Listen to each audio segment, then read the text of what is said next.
ನಮೋ ನಾರಾಯಣ. ಓಂ ನಮೋ ನಾರಾಯಣ. ಈಗ ನಾನು ನಿಮಗೊಂದು ಸುದ್ದಿ ಹೇಳಕ್ಕೆ ಬಂದಿದ್ದೀನಿ. ಏನು ಸುದ್ದಿ ಅಂದರೆ, ನಮ್ಮ ರಾಜ್ಯದ ಭಾವಿ ಮುಖ್ಯಮಂತ್ರಿ ಡಿ.ಕೆ. ಶಿವಕುಮಾರ್ ಅವರು, ಭಾವಿ ಮುಖ್ಯಮಂತ್ರಿ ಅಂತ, ಭಾವಿ ಅಂದರೆ ನಯವಾಗಿ ರೆಡಿಯಾಗಿರ್ತಕ್ಕಂಥವ್ರು. ತುಂಬ ವರ್ಷ, 1 ವರ್ಷ ಹೋರಾಟ ಮಾಡಿದ್ರು, ನಾನು ಮುಖ್ಯಮಂತ್ರಿ ಆಗಬೇಕು ಅಂತ. 1 ವರ್ಷದಿಂದ ಆಗಿರಲಿಲ್ಲ. ಇವತ್ತು ಅದು ಕೊನೆಗಾಲ ಬಂದಿದೆ. ಒಂದೇ ಒಂದು ಹೆಜ್ಜೆ. ನಾಳೆ ಸಂಜೆ ಅವ್ರದ್ದು ಪ್ರಮಾಣ ವಚನ. ನಾಳೆ ಸಂಜೆ ಪ್ರಮಾಣ ವಚನ ಆಗುತ್ತೆ.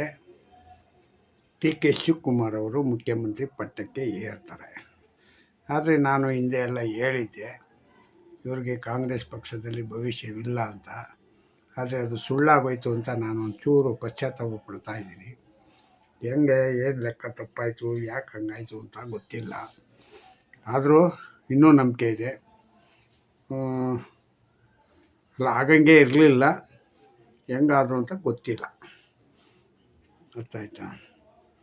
ಮತ್ತು ಇನ್ನೊಂದು ಏನಪ್ಪ ಅಂದರೆ, ನಮ್ಮ ಸಿದ್ದರಾಮಯ್ಯನವರು ರಾಜ್ಯಸಭಾ ಮೆಂಬರ್ ಆಗೋಕ್ಕೆ, ಮೇಲ್ಮನೆಗೆ ಹೋಗೋಕ್ಕೆ ಹಿಂದೆ ಮುಂದೆ ಮಾಡ್ತಾಯಿದ್ದಾರೆ. ಹಿಂದೂ ಮುಂದೆ ಮಾಡಿ ಇಲ್ಲಿ ಡಿ.ಕೆ. ಶಿವಕುಮಾರ್ಗೆ ಏನೋ ಒಂದು ಗುನ್ನ ಇಡೋಕ್ಕೆ ಕಾಯ್ಕೊಂಡು ಕೂತವ್ರೆ, ಏನೋ ಗೊತ್ತಿಲ್ಲ. ನಾನು ಮೊನ್ನೆ ಒಂದು ವೀಡಿಯೋದಲ್ಲೂ ಕೂಡ ಹೇಳಿದ್ದೀನಿ, ಯಾರು ಇವ್ರಿಗೆ H.D. ಕುಮಾರಸ್ವಾಮಿಗೆ ಗುನ್ನ ಹಿಂಗೆ ಇಕ್ಕಿದ್ದು, ಏನು ಬೇಡ ಅಂತ ಬಂದು ಮುಂದೆ ಕೂತ್ಕೊಂಡು ಲಾಸ್ಟ್ಗೆ ಅವ್ರಿಗೆ ಗುನ್ನ ಇಟ್ಬಿಟ್ರು. 10 ತಿಂಗಳಿಗೆ 14 ತಿಂಗಳಿಗೇನೆ ಕೊಟ್ಬಿಟ್ರು. ಹಂಗೆ ಇವ್ರಿಗೆ ಎಷ್ಟು ತಿಂಗಳಿಗೆ ಏನಾದ್ರು ಗುನ್ನ ಕೊಡೋಕ್ಕೆ ಏನಾದ್ರು ಇಲ್ಲೇ ಉಳ್ಕೊಂಡ್ರೆ ಏನೋ ಗೊತ್ತಿಲ್ಲ. ಯಾಕೆಂಗಂತಂದ್ರೆ ಮನುಷ್ಯ ಸರಿ ಇಲ್ಲ. ಒಳಗೆ ಸಿದ್ಧ ಮಾಡ್ದ, ಅದೇನೋ ಗಳಿಗೆ ಸಿದ್ಧ ಮಾಡ್ದ, ಒಳಗೆ ಮಾಡ್ದ ಗಳಿಗೆ ಸಿದ್ಧ ಅಂತ ಗಾದೆ. ಒಳಗೆ ಮಾಡ್ದ ಗಳಿಗೆ ಸಿದ್ಧ ಅಂತ. ಈ ಸಿದ್ಧ ಏನು ಮಾಡ್ತಾನೋ ಒಳಗೇನೆ ಗೊತ್ತಾಗ್ತಾ ಇಲ್ಲ. ಇವ್ರಿಗೆ ಯಾರಿಗೆ ಡಿ.ಕೆ. ಶಿವಕುಮಾರ್ಗೆ ಇಲ್ಲೇ ಕರ್ನಾಟಕದಲ್ಲಿ ಉಳಿದಿರೋದ್ರಿಂದ ಯಾವ್ಯಾವ ರೀತಿ ಅನಾನುಕೂಲ ಮಾಡ್ತಾರೋ ಏನು ಗೊತ್ತೇನೋ ಗೊತ್ತಿಲ್ಲ. ಎಲ್ಲ ಅವರ ಸಹಪಾಠಿಗಳಿಗೆಲ್ಲ ಮಂತ್ರಿ ಪದವಿ ಕೊಡ್ಸೋಕ್ಕೆ ಓಡಾಡ್ತಾ ಇದ್ದಾರೆ. ಇವರಲ್ಲಿ ಕೊಟ್ಟಾಯಿತು, ಸಾಕಾಯಿತು. ಅರ್ಥ ಆಯ್ತಾ? ಈಗ ಡಿ.ಕೆ. ಶಿವಕುಮಾರಲ್ಲಿ ಕೊಡಿಸಿ ಪಾಪ ಅವನಿಗೆ ಪ್ರಾಣ ಹಿಂಡಕ್ಕೆ ಏನು ಬೇಕೋ ಅದು ದಾರಿ ಮಾಡ್ತಾರೆ ಅಂತ ನಾನು ಅಂದ್ಕೊಂಡಿದ್ದೀನಿ. ನೋಡುವ, ಇದು ಎಷ್ಟು ಮಟ್ಟಿಗೆ ಸರಿ ಆಗುತ್ತೆ, ಸರಿ ಅನಿಸುತ್ತಾ ಇಲ್ವಾ ಗೊತ್ತಿಲ್ಲ. ಆದರೆ ನನ್ನ ಅನಿಸಿಕೆ ಪ್ರಕಾರವಾಗಿ ಈಗ ಆಗಿರ್ತಕ್ಕಂಥ ಮಂತ್ರಿಗಳಿಗೆ ಒಬ್ಬರಿಗೂ ಇಲ್ಲ, ಎಲ್ಲರನ್ನೂ ನಾನು ಹೊಸಬರು ಮಾಡ್ಕೊತೀನಿ ಅಂತ ಹೇಳಿ ಏನಾದ್ರೂ ಮಂತ್ರಿ ಪದವಿ ಎಲ್ಲ ಹೊಸಬರಿಗೆ ಕೊಟ್ಬಿಟ್ರೆ ಡಿ.ಕೆ. ಶಿವಕುಮಾರು ಬಚಾವು. ಮತ್ತೆ ಹಳಬರಿಗೆ ಅವನು ಕೊಟ್ಟಿಲ್ಲ ಇವನು ಕೊಟ್ಟಿಲ್ಲ ಅಂತ ಶುರು ಮಾಡೋಕ್ಕೆ ಏನು ಬೇಕೋ ಅದನ್ನೀಗ ತಂತ್ರ ಮಾಡ್ತಾರೆ ನಮ್ಮ ಸಿದ್ದರಾಮಯ್ಯನವರು. ಯಾಕೆಂದರೆ ನನ್ನ ಕಡೆಗೆ 5 ಜನಕ್ಕೆ ಬೇಕು ಅಂತಾರೆ, ಒಬ್ಬ ಖರ್ಗೆ 5 ಜನಕ್ಕೆ ಬೇಕು ಅಂತಾರೆ, ರಾಹುಲ್ 5 ಜನಕ್ಕೆ, 25 ಜನ ಆಗೋಯ್ತು. ಇನ್ನು 5 ಜನಕ್ಕೆ ಮುಖ್ಯಮಂತ್ರಿ ಕೊಡೋದಾ? ಯಾರಿಗೆ ಕೊಡೋದು? ಮುಖ್ಯಮಂತ್ರಿ ಆದವನಿಗೆ ಸ್ವತಂತ್ರವಿಲ್ವೇ? ಸ್ವತಂತ್ರ ಅನ್ನೋದು ಎಲ್ಲಿದೆ? ಯಾವ ರೀತಿ ಸ್ವತಂತ್ರ? ರಾಜಭಾರ ಮಾಡೋಕ್ಕೆ ಕೂತ್ಕೊಳ್ಳೋಕ್ಕೂ ಮುಂಚೆನೇ ಇಷ್ಟು 4-5 ದಿವಸದಿಂದ ಕಸರತ್ತು ನಡೀತಾ ಇದೆ. ಹೆಂಗಂದರೆ ಇವರು ಏನೋ ಒಂದು ನಯವಾದ ಏಟು ಕೊಡೋಕ್ಕೆ ಸಿದ್ದರಾಮಯ್ಯನವರು ಕಾಯ್ತಾ ಇದ್ದಾರೆ ಅಂತ ಅಂದ್ಕೋಬೇಕಾಗಿದೆ. ಅರ್ಥ ಆಯ್ತಾ? ಈಗ ನಯವಾದ ಏಟನ್ನು ಕೊಡ್ಬೋದು, ಕೊಟ್ಟರೆ ಯಾರಿಗೆ ಒಳ್ಳೆಯದು? ಎಲ್ಲ ಅವರವ್ರಿಗೆ ಒಳ್ಳೆಯದು. ಈಗಲೇ ಪಕ್ಷ ಅದೋ ಗತಿಗಾಗಿದೆ. ಇನ್ನು ಮುಂದೆ ಹೋಯ್ತಾ ಅದೇ ಗತಿಗಾಗತ್ತೆ, ಇನ್ನೊಂದು ಗತಿಗಾಗತ್ತೆ. ಆದರೆ ನಿಮ್ಮ ಹತ್ರ ಎಲ್ಲರ ಹತ್ರ ದುಡ್ಡಿದೆ ಬಿಡಿ, ಕೋಟಿ ಗಟ್ಟಲೆ ಇದೆ. 1 ಕೋಟಿ ಖರ್ಚು ಮಾಡೋ ಜಾಕೆ 2 ಕೋಟಿನ ಇಲ್ಲ 3 ಕೋಟಿನ ಖರ್ಚು ಮಾಡಿ ಗೆದ್ಕೋತೀರಾ? ಎಷ್ಟು ಜನನ ಗೆಲ್ಲಿಸ್ಕೋತೀರಾ? ಈ ಥರ 130, 140 ಸೀಟೆಲ್ಲ ಗೆಲ್ಲಿಸ್ಕೊಳಕ್ಕಾಗಲ್ಲ. ಅಷ್ಟು ಕೋಟಿಗಳು ಖರ್ಚು ಮಾಡಿ ಜನರು ಸ್ವಲ್ಪ ಬುದ್ಧಿವಂತರು ಇರ್ತಾರೆ. ಕೆಲವು ಏರಿಯಾಗಳಲ್ಲಿ ಯಾವುದನ್ನು ಲೆಕ್ಕ ಹಾಕ್ಕೊಳ್ಳಲ್ಲ. ಯಾವುದೋ 2 ಉಪಚುನಾವಣೆಯನ್ನು ಗೆದ್ಕೊಂಬಿಟ್ಟೆ ಹಂಗಂತ ಕೌಂಟ್ ಹಾಕ್ಕೊಂಡು ಇದೇ ರೀತಿ ನಾವು ಮಾಡೋಣ, ಇದೇ ತಂತ್ರದಲ್ಲಿ ಹಿಂಗಂತ ಏನಾದ್ರು ಲೆಕ್ಕಾಚಾರ ಮಾಡ್ಕೊಂಡಿದ್ರೆ ಸಿದ್ದರಾಮಯ್ಯವರೇ, ಅದು ನಿಮ್ಮ ವಿಷಯ ಫೇಲ್ ಆಗುತ್ತೆ. ಏನಾಗುತ್ತೆ? ಫೇಲ್ ಆಗುತ್ತೆ. ಯಾಕೆಂದರೆ ಇನ್ನೂ ಬಾಕಿ ಇದ್ದಾವಲ್ಲ ಬೇಜಾರು. ಅರ್ಥ ಆಯ್ತಾ? ಅದರಿಂದ ಇವರು ಯಾರೋ ಡಿ ಕೆ ಶಿವಕುಮಾರ್ ಅವರು ಜಾಣತನದಿಂದ ಇಲ್ಲಿ ಇವ್ರನಿಗ ತಪ್ಪಿಸ್ಕೊಂಡು ಬಂದು ತನ್ನ ಸ್ವಂತಿಕೆಯಿಂದ ಏನಾದ್ರೂ ಮಂತ್ರಿಮಂಡಲನಿಗೆ ರಚನೆ ಮಾಡಿಕೊಂಡ್ರೆ ಆಡಳಿತ ಮಾಡಬಹುದು. ಎಲ್ಲ ಇವನ್ನಿಟ್ಕೋ, ಸಿದ್ದರಾಮಯ್ಯನಿಕ್ಕೋ, ಯಾರೋ ನಜೀರ್ ಅಹ್ಮದ್ನಿಕ್ಕೋ, ಜಮೀರ್ ಅಹ್ಮದ್ನಿಕ್ಕೋ, ಇವನ್ನಿಕ್ಕೋ ಹಂಗಂತೇನ ಯಾರು ಇವರು ಯಾರೋ ಸಿದ್ದರಾಮಯ್ಯ ಹೇಳಿದ್ರೆ ಇಟ್ಟ ಅಂದರೆ ನಾಳೆ ಅಲ್ಲಿ ಬಂತು ಅಂತಲೇ ಗ್ರಾಚಾರ. ಯಾಕೆಂತಂದರೆ ಒಳಗೇನಿಗೆ ಅದೇ ಈಗ ಹೇಳಿದ್ನಲ್ಲ, ಒಳಗೆ ಮಾಡಿದಾಗ ಗಳಿಗೆ ಸಿದ್ಧ ಅಂತ. ಹಾಗೆ ಗಳಿಗೆ ಸಿದ್ಧನ ಕೆಲಸ ನಡೆದೋಯ್ತದೆ, ಏನೂ ಮಾಡೋಕ್ಕಾಗಲ್ಲ. ಆಮೇಲೆ ನೀವೇ ಒದ್ದಾಡಬೇಕಾಗತ್ತೆ ಮಿಸ್ಟರ್ ಡಿ ಕೆ ಶಿವಕುಮಾರ್ ಅವರೇ.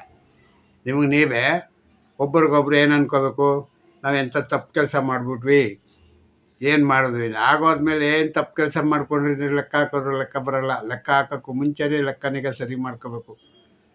ನೀವೇ ಹೇಳ್ತಿರಲ್ಲ ಚೆಸ್ ಗೇಮ್. ಈ ಚೆಸ್ ಗೇಮಲ್ಲ, ಇದು ಫುಟ್ಬಾಲ್ ಗೇಮು. ಈ ಗೋಲಿಂದ ಒದ್ದಿದೆಯಾ, ಆ ಗೋಲಲ್ಲಿ ಇದ್ದರು, ಈಗ ಹೋಗಿ ಅವ್ರನ್ನ ಎತ್ತಾಕೊಂಬಂದು ಇಲ್ಲಿ ಇದು ಮಾಡ್ತೀಯ. ಇದನ್ನೇ ಫುಟ್ಬಾಲ್ ಗೇಮ್ ಅನ್ನೋದು, ಚೆಸ್ ಗೇಮ್ ಅಲ್ಲ ಇದು. ಚೆಸ್ ಗೇಮಲ್ಲಿ ಯಾವುದೋ ಕುದುರೆ ನೀವು ಇದನ್ನು ಇಟ್ಕೊಂಡು ರಾಜನ ಇಟ್ಕೊಂಡು ನಾನು ಹಂಗಾಡ್ದೆ ಹಿಂಗಾಡ್ದೆ ಅಂತ ಅನ್ನೋದಲ್ಲ.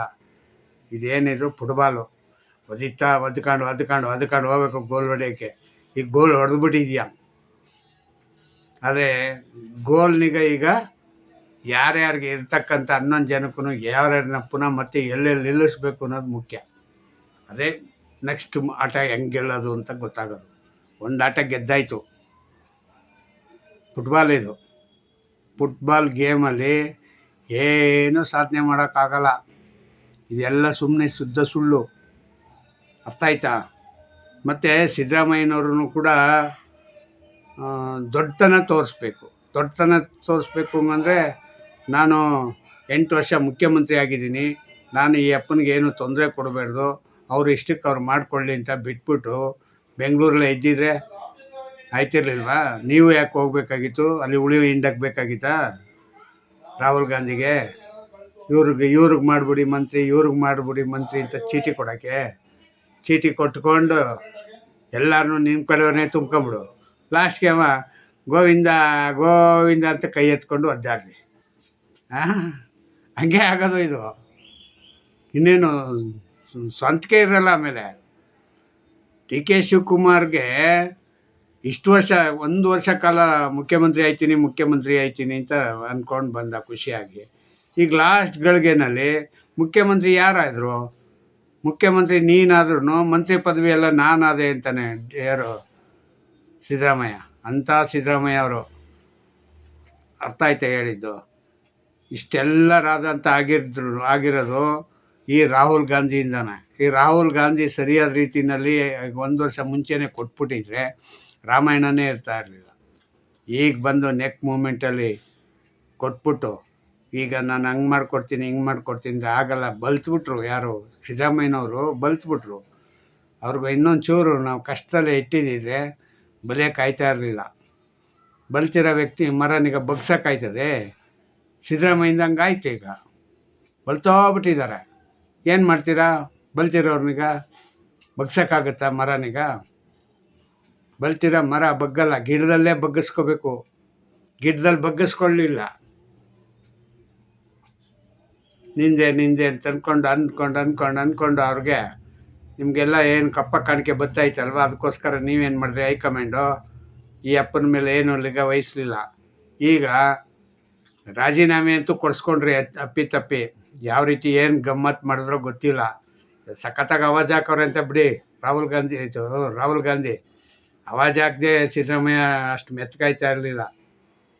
ಮೆತ್ತಗಾಗಿದ್ದು ಯಾಕೆ ಹೆಂಗಂದರೆ ಆವಾಜ್ ನೋಡೇ ಮೆತ್ತಗಾಗ್ಬಿಟ್ಟ. ಓಹೋ, ಯಾಕೋ ಇದು ಇದಾಯ್ತದೆ, ಅದಕ್ಕೋಸ್ಕರ ಇದು ಬೇಡ ಹಂಗಂತ ಹೇಳ್ಬಿಟ್ಟು ಈಗ ಮಗನ್ನ ಮಂತ್ರಿ ಮಾಡಬೇಕು, ಮಗನ್ನ ಮುಖ್ಯಮಂತ್ರಿ ಮಾಡಬೇಕು. ಅಲ್ಲ ರೀ, ಯಾವ್ದಾದ್ರು ಒಂದು ಕೇಳಬೇಕು, ಮಂತ್ರಿ ಮಾಡೋನೋ ಇಲ್ಲ ಉಪಮುಖ್ಯಮಂತ್ರಿ ಮಾಡೋ ಅಂತ. ಎರಡೂ ಬೇಕು ಹಂಗಂದರೆ ಬೇರೆಯವರೆಲ್ಲ ಏನು ಮಾಡೋದು? ನಿಮ್ಮ ಮಗ ನೀವೇ ಆಗಿಬಿಟ್ರೆ ಎಲ್ಲ ಮಂತ್ರಿ ಪದವಿಗಳಿಗೆ, ಈ ವರ್ಷದಲ್ಲಿ ಬರೋ ವರ್ಷ ಆಯ್ತಾನೆ ಬಿಡಿ, ಏನು ಹೋಗ್ಬಿಡುತ್ತೆ. 2 ವರ್ಷ ಕಾಯ್ದೆ ಆಯ್ತಲ್ವಾ? 28ಗೆ ನಮ್ಮದೇ ರಾಜ್ಯಭಾರ, ನಾವೇ ರಾಜ್ಯ ಆಳ್ತೀವಿ, ಹಂಗೆ ಹಿಂಗೆ ಅಂತ ಕೊಚ್ಕೋತಾ ಇದ್ದೀರ ಸಿದ್ದರಾಮಯ್ಯವರೇ. ನೀವೇ ಆಗೋದ್ಮೇಲೆ ಮತ್ತೆ ನಿಮ್ಮ ಮಗನಿಗೆ ಮಾಡಿ 2 ವರ್ಷ ಬಿಟ್ಟು, ಅದಾಗಲ್ವಾ? ಇವಾಗಲೇ ಯಾಕೆ ಬೇಕು? ಅವನು ಈಗ MLC ಆಗಿರೋದು. MLC ಆಗಿರೋನಿಗೆ ಯಾಕೆ ಮಂತ್ರಿ ಮಾಡೋದು? MLC ಆಗಿರೋನಿಗೆ ಯಾಕೆ ಉಪಮುಖ್ಯಮಂತ್ರಿ ಮಾಡೋದು? ಹಾಂ, ಮಂತ್ರಿ ಮಾಡೋದೇನೋ ಓಕೆ, ಉಪಮುಖ್ಯಮಂತ್ರಿ ಮಾಡೋದೇನು? ಎಲ್ಲ ಹಿಂದಿನ ಬಾಗಿಲಲ್ಲೇ ಬರೋದು ಅಂತ ಹೇಳ್ತೀಯ. BJP ಯಾವತ್ತಾರು ಗೆದ್ದಿದೆಯೋ? ಹಂಗೆ ಹಿಂಗೆ ಎಲ್ಲ ಅವರು ಖರೀದಿ ಮಾಡಿ ಗೆದ್ಕೊಂಬಿಟ್ರು, ಹಂಗೆ ಹಿಂಗೆ ಅಂತ ಹೇಳ್ತಾಯಿದ್ರಿ. ನೀವೇನು ಮಾಡ್ತೀರಾ? ನೀವು ಹಿಂಗೇನೆ ಮಾಡೋದು. ಅವನ ಸಂದರ್ಭಕ್ಕೆ ಅವ್ನು ಮಾಡ್ಕೋತಾ ಇರ್ತಾನೆ ಅಷ್ಟೇ, ಪ್ರತಿಯೊಬ್ಬನು. ಅದೇ ಸರಿ ಅಲ್ಲ, ಅದೇ ಸರಿಯಾದ ಕ್ರಮವೂ ಅಲ್ಲ. ನಾಳೆ ದಿವಸ ಇದು ಸಮಾಜ ಒಪ್ಕೊಳ್ಳೋ ರೀತಿ, ಮುಂದಿನ ಪೀಳಿಗೆ ಹೌದು ಸಿದ್ದರಾಮಯ್ಯನ ಸಂಪುಟದಲ್ಲಿ ಈ ಥರ ಇದ್ದರು, DK ಶಿವಕುಮಾರ್ ಸಂಪುಟ ಹಿಂಗೆ ನಡೆತು ಅಂತ ಜನ ಮೆಚ್ಕೋಬೇಕು. ಆ ರೀತಿ ಇರಬೇಕು. ಅದೇನೂ ಇಲ್ಲ ನಿಮ್ಮದು. ಯಾರೇನಾರು ಅಂದ್ಕೊಂಡ್ರೆ ಏನು? ನಾವು ನಡೆದಿದ್ದೇ ದಾರಿಯಿಂದ ನಡ್ಕೊಂಡು ಹೋಗ್ತಾ ಇದ್ದೀರ. ಇನ್ನೇನು ಅನಾಹುತ ಆಗಬೇಕು? ಇಷ್ಟು ಅನಾಹುತ ಆಗಿದ್ದು ಸಾಲಲ್ವಾ? ಅಲ್ಲಪ್ಪ, ನಿನ್ನ ಹಿರಿತನಕ್ಕೆ ರಾಹುಲ್ ಗಾಂಧಿ ಕೊಟ್ಟ ಗೌರವ ಏನು ಅಂತ ಗೊತ್ತಾಗ್ಲಿಲ್ವೇ? ಹಾಂ, ಕೊಟ್ಟಿದ್ದ ಗೌರವ ಗೊತ್ತಾಗ್ಲಿಲ್ವೇನ್ರಿ? ಮೊದಲೇ ಗೌರವವಾಗಿ ನಾನೇ ಇಳಿತೀನಿ ಬಾಪ ಕೂತ್ಕೊಂಗಂದಿದ್ರೆ ಆವಾಗ ನಿನ್ನ ತ್ಯಾಗ ಅಂತ ಇದ್ರು. ಈಗೇನು ತ್ಯಾಗ ಅಂತಾರ? ಎಲ್ಲ ಉಗಿಸ್ಕೊಂಬಂದು ರಾಜೀನಾಮೆ ಕೊಟ್ಟಿದ್ದೀಯ ಅಂತಾರೆ. ಯಾಕೆಂದರೆ ಅವನು ಉಗ್ದಿರೋದಕ್ಕೆ 2 ದಿನದಲ್ಲಿ ಅರ್ಜೆಂಟಾಗಿ ಕೊಟ್ಬಿಟ್ಟಿದ್ದೀಯ. ಯಾಕೆ ಇನ್ನೊಂದು ಮಾತು ಹೇಳ್ತಾನೋ ಅಂತ. ಸರಿಯಾಗಿ ಮಾತು ಹೇಳಿರ್ತಾರೆ ಬಿಡು. ನನ್ನ ಆಲೋಚನೆಯಲ್ಲಿ ಬಂದಿರೋದು ಸತ್ಯನೇ. ಬೇಕಾದ್ರೆ ನಿನ್ನ ಮನ್ಸಿಗೆ ಮುಟ್ಕೋ. ಹೌದು, ಏನೂ ಮಾತಾಡಿಲ್ಲ, ನಮ್ಗೆ ಹಿಂಗೆ ಹೇಳಿದ್ದು ಅಂತ. ಇಲ್ಲ ಅವನು ರಾಹುಲ್ ಗಾಂಧಿ ಜಬರ್ದಸ್ತಿಯಾಗಿ ಹೇಳಿದ್ದಕ್ಕೆ ನೀವು ಅದನ್ನೀಗ ಬಿಟ್ಟಿರೋದು, ಇಲ್ಲಾಂದರೆ ಬಿಡ್ತಾ ಇರಲಿಲ್ಲ. ಇಷ್ಟು ಹೇಳಿ ನನ್ನ ಮಾತಿಗೆ ಮುಗಿಸ್ತೀನಿ. ಜೈ ಹಿಂದ್, ಜೈ ಕರ್ನಾಟಕ ಮಾತೆ. ಓಂ ನಮೋ ನಾರಾಯಣ. ನನ್ನ ಸಬ್ಸ್ಕ್ರೈಬ್ ಮಾಡಿ ಮುಂದೆ ಹೋಗೋಕ್ಕೆ ಅನುಕೂಲ ಮಾಡಿಕೊಡಿ ಅಂತ ಕೇಳ್ತಾ ಕೈ ಮುಗಿದು ಕೇಳ್ತೀನಿ. ಓಂ ನಮೋ ನಾರಾಯಣ.